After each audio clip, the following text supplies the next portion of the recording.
Alright, we're going to try and create this part here. So I'll go to an exercise I've already set up. I'm in the sketch already and I've renamed everything appropriately so you can follow the same suit. You can give it a try and then follow my lead, see what you did different from mine. I bet you there's something you're going to do wrong, and you'll see here in the next demo what I believe that's going to be. I will just create a profile. Just come at let's just start here at 2 and 3, I guess. Alright, let's go down here at 2 and 2. So I'm going to use the profile feature and create a line. And then when I click and drag, it creates an arc. It switches to this tangent arc mode. So if I can get this to work right, I put my cursor right there, and hopefully the line and the arc will be tangent. And then the next one is just, it defaults to line, and I'm just going to leave it in line. So just by doing a single click and coming down here, and then I'm going to click and hope for tangency to show up, and it did. And I'll click my last position over here, and it should close it off, telling me it's done. So when I go to analyze, I know I've got a closed profile. So I'm going to go to sketch and then create a circle, and I'm going to create a circle at that center point. I wait for that blue dot to show up, click and drag, and then click off in no man's land, and then I'm going to try and go to auto constrain.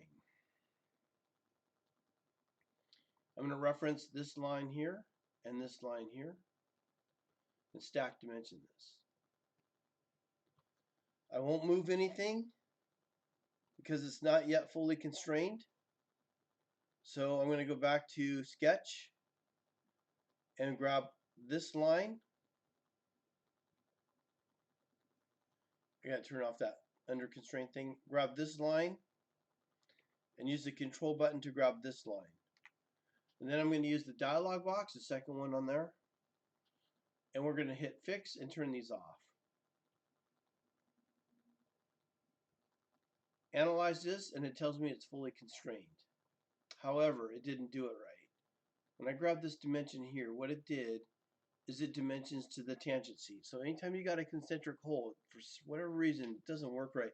No shop wants to see a dimension go into the tangency like that. They want to know where's the center of the hole for me to drill that hole. So what you do, if I'm going to do this right, I'm going to undo the constraints it did. Before I do any constraints, one of the rules to auto constrain is create constraints to a center point or concentric holes. That way it won't go to the tangency. So I'm going to go ahead and go to constraint and constrain this point to this datum to force it to go to the center point and not to the tangent. For whatever reason it grabbed the other line. If I just go this way, then it won't be overlapping. We now can highlight everything and use auto constrain. Reference the two datum lines. Stack dimension this. Set this line and this line as an anchor. I'm using my control button to grab both. Go to the dialog box. Fix. Turn these on and off. Or turn all these off. Select OK. Under analysis, it's fully constrained. Now I know it's safe to start moving numbers around. Unfortunately, that 0.5, when I want to move it over here, it doesn't let me do it. I got to go way over here past that extension line so I can grab that line and then move it over here if I want. We'll close us off.